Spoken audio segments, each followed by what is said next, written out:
Ayan mga guys, paalala po sa mga manginginom dyan. Sana naman magkaroon ng konting disiplina sapagkat kawawa naman yung pamilya natin na iwan sa bahay. Hanap ng hanap kung nasaan ka na. Yung pala natutulog ka lang sa ilalim ng misa. Dahil hindi mo na kinayang umuwi sa sobrang dami ng nainom. Sana naman mga guys na manginginom dyan, konting disiplina naman sa sarili. Katulad ni Kuya, kawawa naman siya. At mas lalong kawawa yung kanyang asawa at mga anak na naghihintay sa kanilang tahanan. Nangangamba, nag-aalala.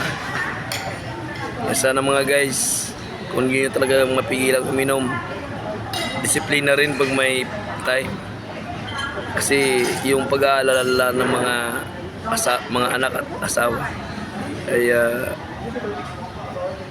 mahirap mangyari yun sa isang pamilya. Dahil ang hirap mag-aalala sa isang membro ng pamilya na hindi umuwi sa tamang oras. Ano-ano ang kailang mga iniisip. Ay mga guys, siguro na sobrahan si Kuya sa pag-inom. Tulog yan mga guys. Mahina pa yan. Hindi na lang pinakailaman nung nagtitinda sa kantin sapagkat hinayaan siya makarecover sa sobrang kalasingan. Kaya sana mga guys, isang leksyon nito sa mga manginginom dyan na sana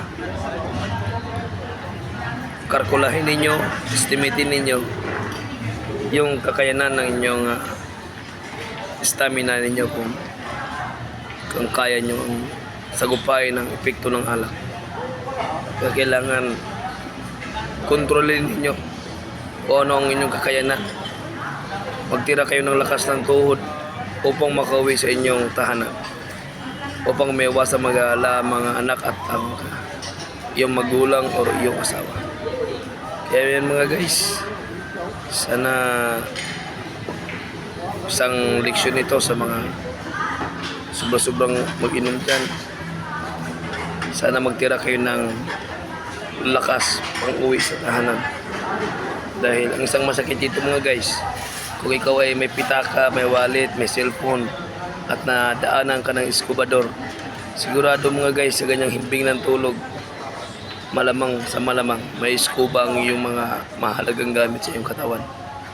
Kaya sana mga guys, may iwasan natin ng mga ganitong pagkakataon upang hindi tayo malamangan, mapagsamantalahan ng mga eskubador sa ating lipunan.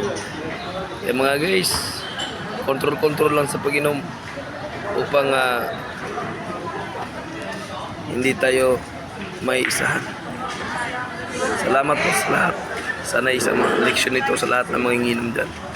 Magtira ng lakas sa pag-uwi.